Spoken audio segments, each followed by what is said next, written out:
Welcome to Playing with Fire, the podcast for people who are ready to custom build their love. We're talking about non-monogamy, however you design it, as an individuation opportunity. Want to leave the default and make your life spectacularly you? You're in the right place.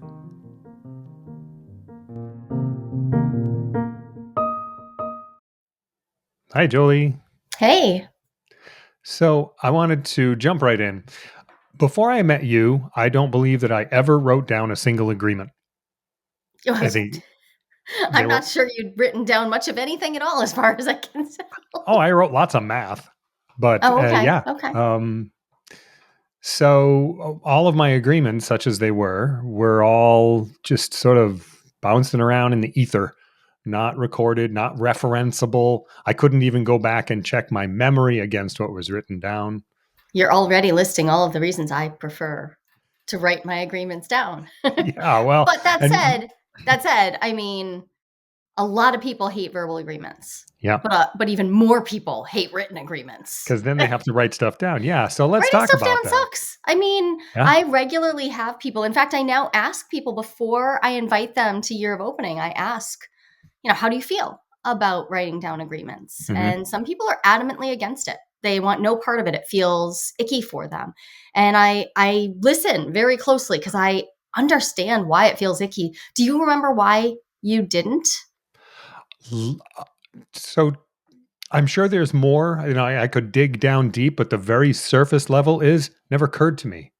I didn't think I had to. I didn't think it was a thing that was necessary. Okay. So I remember very early on, very, very early on in our romantic relationship. And I will say, I didn't write down a lot of agreements I had with other people before our romantic relationship started. I wrote a lot of agreements with myself, like lots and lots and lots and lots and lots. And I didn't necessarily call them agreements. I called them commitments. I called them vision statements. I called them my to-do list. But I held them like agreements. I'm an upholder. I tend to okay, I wrote this down. So now it actually takes me a lot of effort to say, oh, that's not in alignment anymore. Maybe I'm going to let that go. But verbal agreements also, they're threaded throughout our lives. Yeah. My idea to title this episode is Verbal Agreements Suck, but I still use them. Right. We can't avoid verbal agreements. I think that would be ridiculous. So when I ask people how they feel about writing agreements down, my point isn't, oh, you have to write every agreement down. I don't want to be dogmatic about it. I really don't. I use writing as a tool to get agreements to function better and to get clarity on where we're not doing well with our integrity. Yeah. But day to day, the only thing that made us start writing our agreements down with each other was how complicated life had gotten. Exactly. Right. That was what inspired it. 16 years ago, it was it was certainly hard for me to keep track of the complexity of life, let alone making agreements about that life. And also I was feeling really insecure about my place in your life since you were in a long-term marriage and then we were living in a triad. I felt a lot of insecurity. So I wanted some things written down because I also wanted to understand what I was working with because very, very early on I experienced, and I watched my clients go through this quite a lot. Everybody starts with the best of intentions. Right. You start out a more complex relationship structure or a new relationship with really great intentions, but there were things that I thought we had all agreed on because we'd had conversations, things like we're just going to be three adults relating to each other with the foundational premise that we care for each other and we care about each other's needs and wants. Yeah. And that's the core of it all.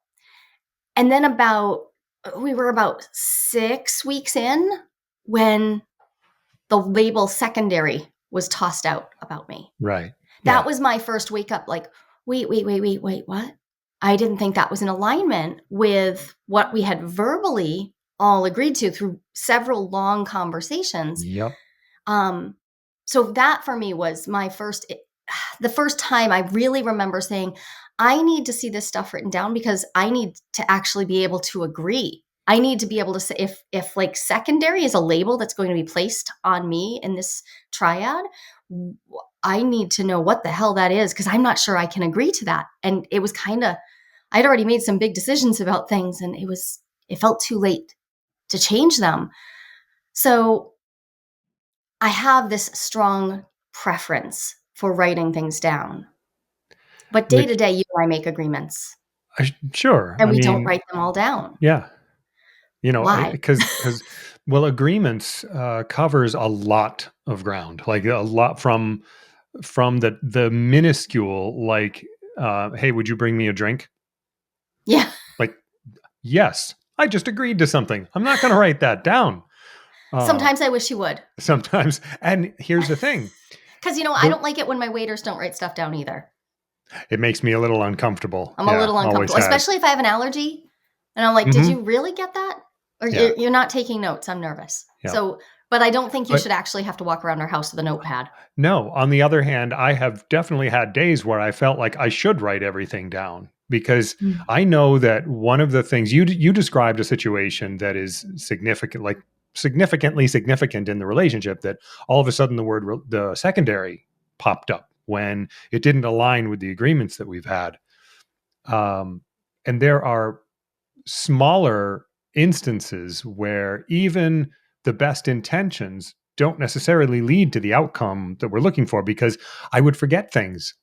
Like we said, things got complicated, way more complicated than I was used to them being. I just wasn't prepared, and I didn't use any tools to manage the complexity for myself. Yeah.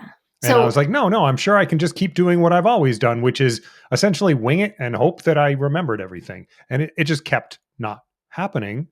At which point, writing down the agreement wasn't just uh, to, it wasn't just for accountability. It wasn't just like to, it's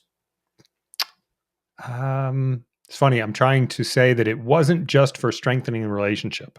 mhm. It Oh, wasn't because it just about the wasn't. space It between wasn't us. right. It wasn't just the space between us. It was me. I Yeah. needed to figure out what tools I needed to be the person I was trying to be. I wasn't trying to weasel out of agreements, generally, Not consciously, consciously. right? And writing them down helped me with the unconscious ways that I would forget, with air quotes, things. Right. And it also helped me deal with things that I just legitimately forgot because the complexity got away from me. So that's actually why I don't write down all my agreements. My why is it's twofold. On the one hand, I have a pretty strong memory capacity. Like my day to day, what I can carry, what I can hold is really, really high. And my long term tracking, really, really high. Yeah, Like it's high on the psychometric tested level, but it's also high on like my job practical. requires it. I have Hmm. practice. And then I have a not so good reason, which is, yeah, every agreement I don't write down because I'm known for having a good memory, most people will trust mine, which means I leave myself space to manipulate the situation. Sure. I Right. don't like that about myself, but here, like, I think it would be disingenuous not to look right at it. I know that in my relationships, because I am like, I have this quality of like, she probably remembers not writing things down leaves me more room to wiggle to remember things with a certain slant, right? Not to be Hmm. a like Well, it's sometimes that's really conscious, but plenty of time I think that is just the unconscious bias that we're all carrying around, and owning that yeah, makes it important for me to write down my agreements for the same reason you're saying. yeah, I need to write them down for myself yeah, because if I actually want to be the person I say I am, and then it's me who needs to track that, not my partners. I yeah, don't want my partners policing me. I don't want them to have to be in that position. yeah. Um, I hate that. You end up doing that all the time, specifically because of the ways that managed to I haven't managed my agreements well enough. So this being important to you, like I've agreed to things that really significantly matter for you. And since I haven't been managing that myself, well, it's important to you, so you do. Right. So that's mental load. And I That's don't want you to have to do displacement. that, but it's displacement of mental load, right? Right. And is it weaponized incompetence? Is it actual incompetence? And the answer for me is it's a combination of them. And Yeah. when I say weaponized, it's generally unconscious. I'm generally not just skipping things like, oh, if I don't do this, she'll just take care of it. Those aren't conscious thoughts. But Well, I don't even think you'd let yourself hold them as conscious thoughts, no. right? The beauty of the term Yeah. weaponized incompetence is it does sound so active, Hmm. but it will feel genuinely like you forgot.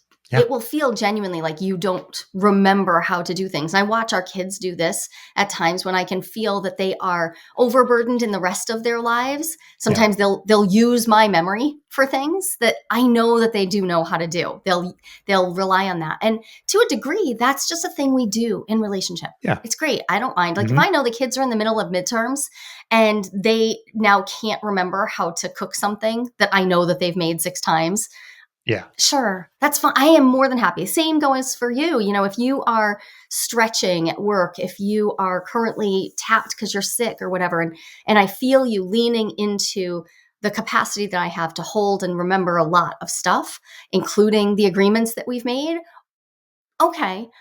But when it's happening all the time, when it is systemic, when it's Yeah. happening to a level that feels uncomfortable to me, it's really challenging because it feels like I have to bring this up, and at that point I am in the position of, yeah, kind of policing, like Yep. holding you accountable, And and I don't want to from do that. And I think it hurts our relationship, but it's yeah. also a requirement for me. I also have to name, like, this is hurting. This does not work for me Yeah. in our relationship, and it's actually creating distance for me. It also it leaves me feeling parentified, like you're not relating to me as a peer, but you're relating to me from this very childlike perspective, and that's just not sexy.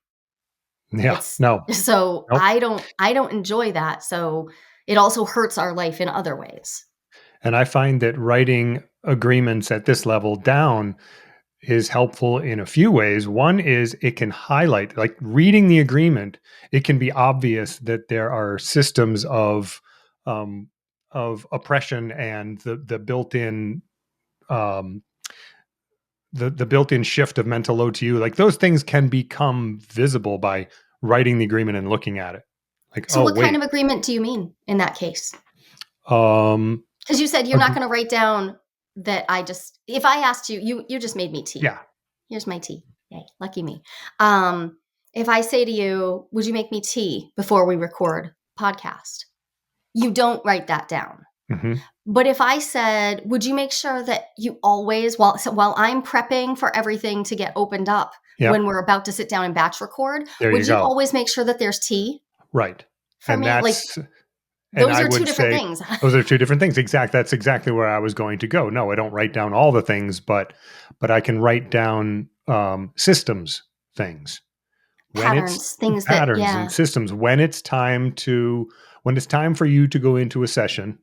There's a list of things you need. I will write them down, and I will commit to the ones that I will provide.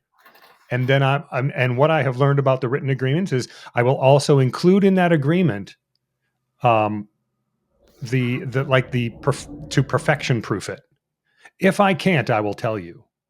So I don't have to hold myself into, That's well, my I have to do favorite it part. every single time where I have failed. No, I write it so that if I can't, I'll let you know. Yeah, that totally changes the Yeah, it the does. feel. And Yeah. now, It took me so years to figure that one out, by the way. I just kept feeling like I'd failed. yeah, I mean, the perfectionist, Hmm. the overpromiser and the perfectionist often coexist Oh, in one body. That oh, is that is so rough. bad. It is Oh, that rough. is so bad. I hold those same kind of agreements. I often hold them just as mental. Hmm. They're verbal agreements between us. I don't write them down, and I still pull them off. It's not. It doesn't become very problematic.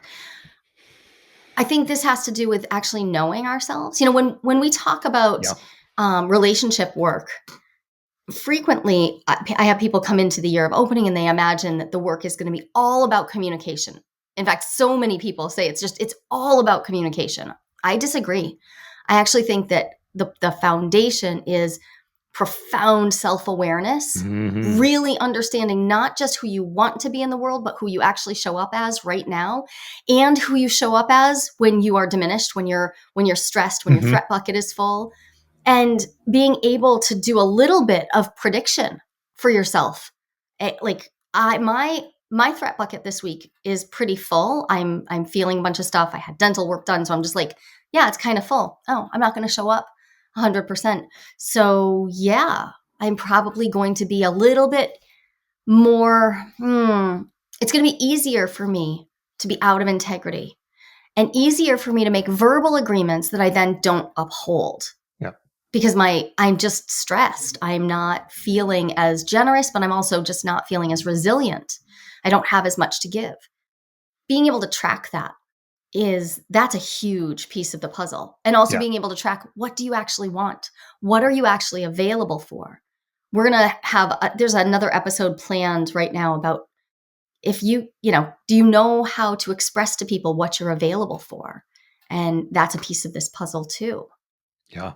When you think about a verbal agreement with somebody who you don't live with, how do Yeah. you hold those?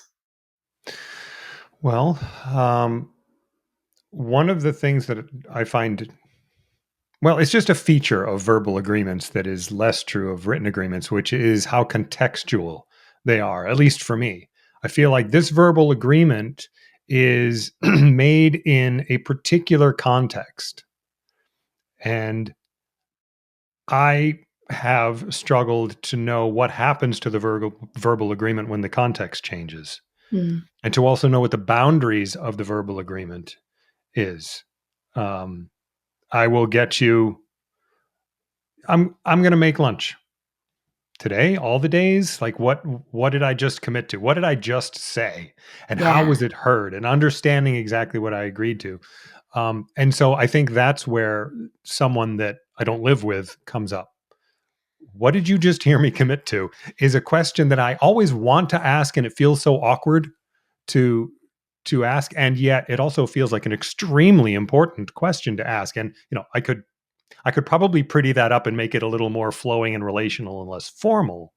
But the idea of, hey, what did you just hear me commit to, really helps me, because the way I use language doesn't always fit how other people hear me.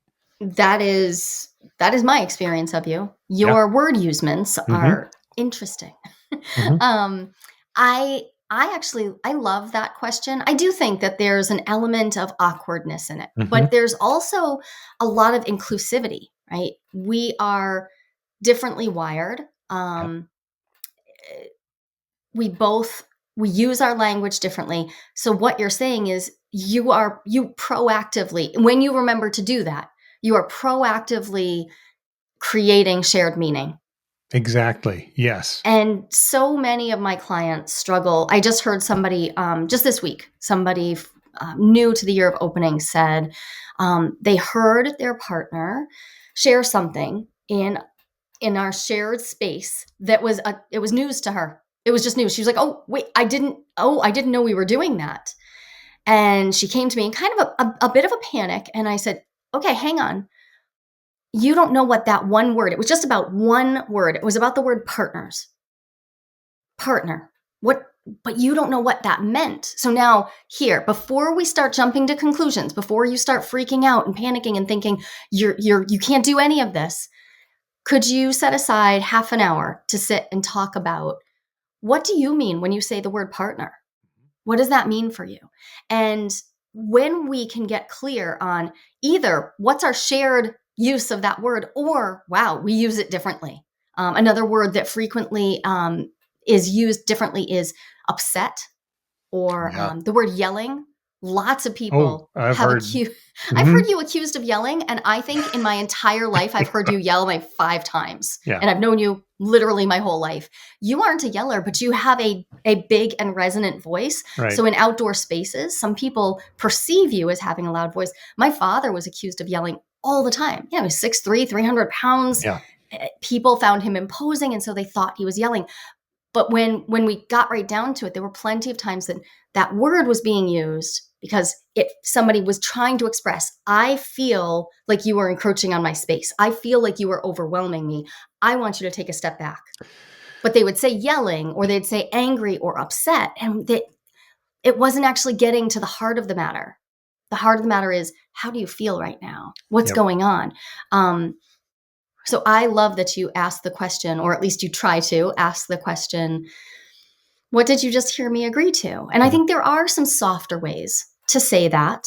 Um, And one of one the of the ways, ways, no, you go, I was going to say one of the ways I do that is I just, after agreeing, I say what I'm going to do.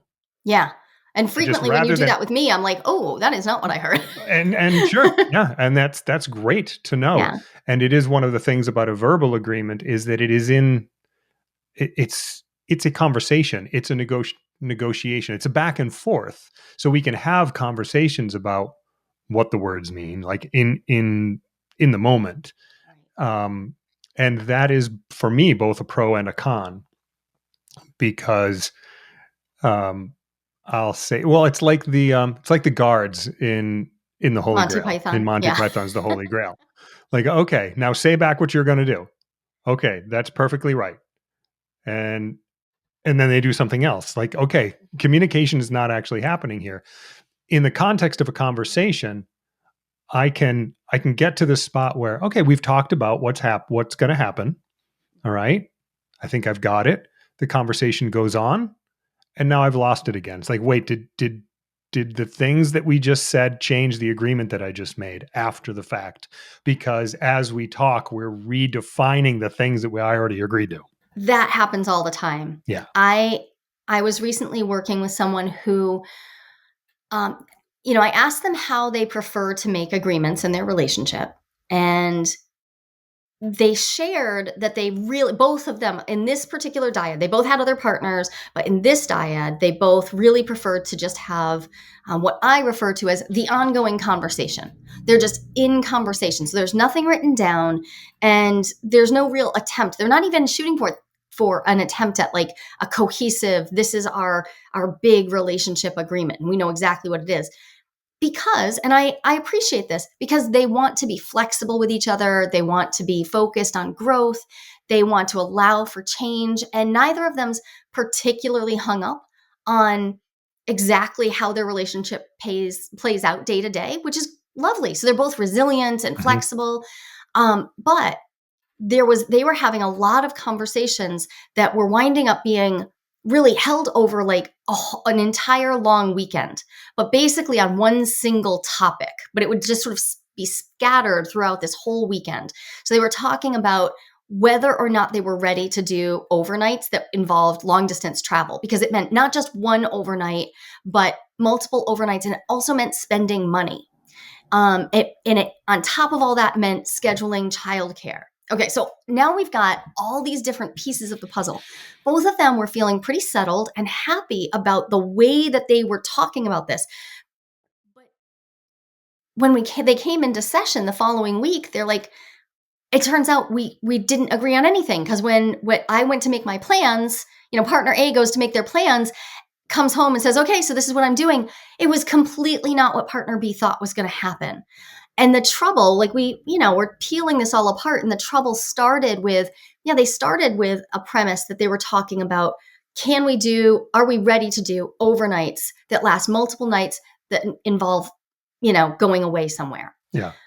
But as they started to get into issues around childcare, around where they were going, meaning spending a lot of money and how this was impacting everything else in their life, as well as would other people potentially see them, because the travel was going to happen to a location where one of them has some pretty significant community. So would this be like their moment of being outed as polyamorous? What did all that mean? So now they've got so many pieces going that they each ended the weekend, went back to work thinking, okay, we got an answer. The answers were so far apart, because what mattered most to one person was toward the end of the conversation, they both had gotten to a point where they acknowledged, this is a big deal. It's going to have a lot of impact, and it's going to impact our finances and our stance on coming out most of all. Like, those two things are scariest. So Partner partner A was like, so let's just chill down. Like, let's look like we're going to take our time. We're going to need more conversations before this actually happens. Mhm. Partner B heard, this is a big deal. We're having this conversation. We hacked through a bunch of the details. We came to a good enough solution. So I'm going to go ahead and get one on the books for a month from now, and we'll figure out the details in the meantime. Mhm. That in that moment, right, is also the chance. I mean, partner A felt so betrayed. That's the word they showed up to session with. They showed up saying that they had been betrayed because this trip had been scheduled and they weren't ready. Partner B was like, we spent 3.5 days talking about this, preparing, getting ready, and we've also already been working on this for 9 months. What do you mean you're not ready? Like, I didn't betray you, and also I haven't gone anywhere. What do you mean we still have time to figure this out? But the word betrayed had entered the chat. And so now we have now one of them is thinking, I don't know, maybe I have to leave this relationship. And the other is thinking, what the hell has just happened? And this is where the verbal agreement style can it can be an illusion. It can provide us with the illusion that we are biased toward. Partner B really Yep. wanted to go. Partner A Mhm. was feeling very hesitant for many, many reasons. They're both basically on the same page about we want to be able to get there. There's no sense of no, I'm never going to agree to this. I don't want this. It's we want to get there, but one weekend's conversation wasn't enough for partner A. And especially because at no point during this conversation did either of them attempt to write anything down. And so the very first written down thing, the first thing that felt like we're acting on this, we're committing to this, let's reconcile. Like, can we reconcile the emotional checkbook of all of this was now plane tickets have been bought. Yep. And that was totally overwhelming. If instead there had been a moment of, hey, so we've now talked this all through, let's write down what we are each agreeing to in just bullet points. Yep. Like 5 bullet points probably would have covered the big issues. One of them would have been looking at the other's bullet points saying, we are not on the same page yet. Oh, do we need more time? How long? Do we need to bring this to Jolie? Like, do we need a third party to help us like work this out? And And writing that's where, things go ahead. down is one of the so in the course of a conversation, context changes. Yeah. In the course of day to day, context changes. So in what you just described, um, the conversation, if the conversation had included those bullet points, I think there's still the possibility that partner A would have heard it the way they were expecting to hear it, Yes. thinking they'd already gotten there. There's a very real possibility that they would have heard it the way they expected it, and the exact same situation would have played out. Written down, it extracts it from, you can't rewrite it, because God, I wish that I remembered conversations word for word, but I don't. Most I people don't. I And hear them. even No, I don't think that's I remember things very well, but still, I remember them through the lens of through the my memory, lens. which means I'm Yep. recreating the conversation as I go. Yep. It's confirmation bias, and my own personal biases are going to influence that. Yep. So, of course Yeah. not. I convert words into concepts, and then I link the concepts together. And I do that myself. I link the concepts together. Yeah. I don't let them necessarily. I'm like, well, I'm pretty sure this is what they were saying. So I put it together. And then if I were to write it down afterwards, it wouldn't look anything like the original spoken words. And that happens. So when you write down what you think you were just talking about, it's a very different um, you mean I'm not a psychologist or a neurologist, but it sure feels like there's a whole set um, of things that have to happen to get it written down that don't have to happen when you're just talking. Like I have to concretize this. Well, Yeah. writing is thinking. Hmm. Writing is thinking. It does also, it forces us to collapse time into okay, this There we go. when Yep. while we're in conversation, there's also still the ability to change and transfer and to leave time. It's open. One of the reasons verbal agreements can work really well in some day-to-day mundane circumstances, or I find they work really, really well for me. When I go away on vacation with a partner, especially if we are going away to a place where basically all of our needs are going to be taken care of. Oh, yeah. The whole So world looks different from there. all we're doing is dealing with wants, and Yeah. it's very lush and everything feels relaxed and time is wibbly wobbly and it's all fine. Yeah, I can do a weekend like that, no written agreements, easy peasy. As soon as more constraints and more things to bump up against enter the picture, all of a sudden, that doesn't necessarily work for me. Yeah. But also, it works for me better with some people than with others. Sure. With some people, we are just in a gentle alignment, like our two rivers of thought just sort of travel parallel lines.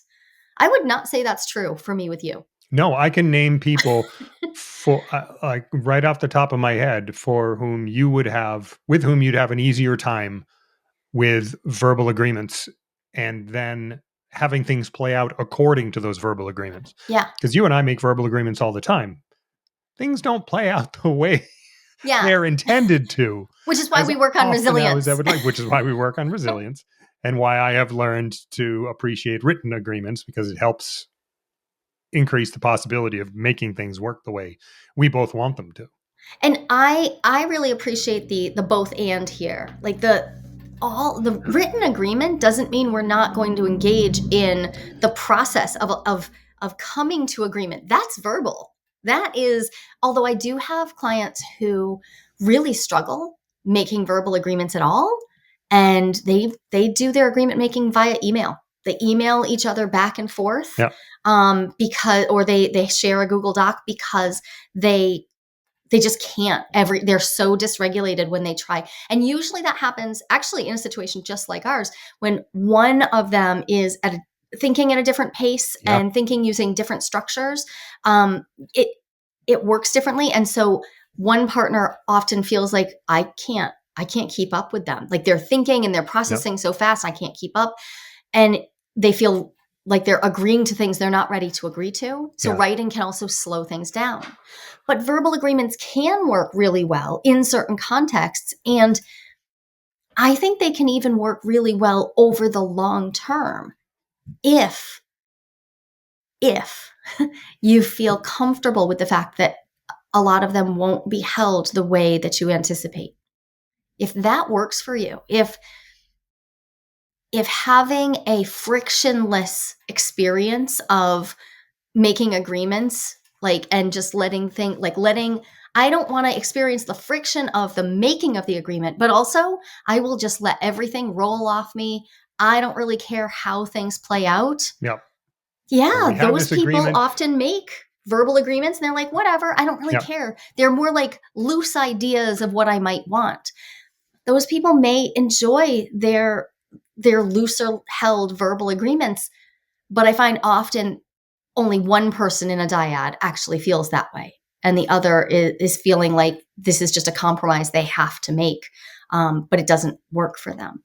Yeah. I think that I was in a relationship. I think my first marriage was two people who weren't really tied to their wants particularly, which Yeah. meant that the verbal agreements, like when they didn't work out, it just wasn't a big deal because there wasn't that much invested in the agreement being kept. Like, oh, I didn't get quite what I was looking for there, but it's not a big deal. Well, And as that a was person true, who was in relationship to both of you, I would right? say absolutely. Because then Yeah. I came in and I was Yep. like, oh no, I said I would do this. I will do it. And I will do it. I will pull it off. Yeah. Our first Christmas together, oh my Oh my gosh. gosh. It was tragic because, Yep. It was yeah, literally tragic. you two just each held like we'll have like a loose idea of how Christmas together, our first polyamorous Christmas will go.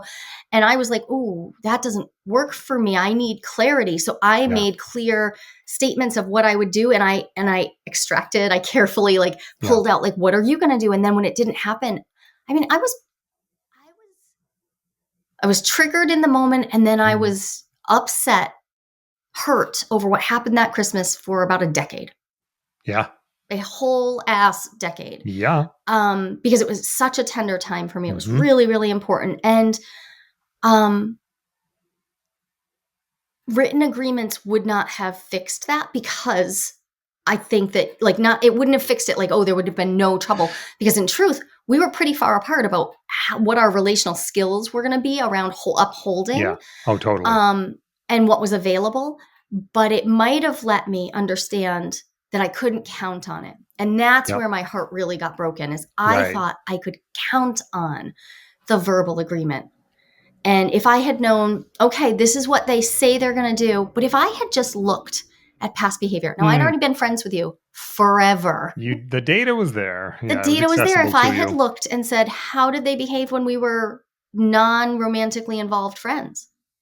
Oh, I know how this is going to go. Yep. But I wanted to believe that the romantic inclusion had It shifted, would, yeah, right. and that just wasn't true.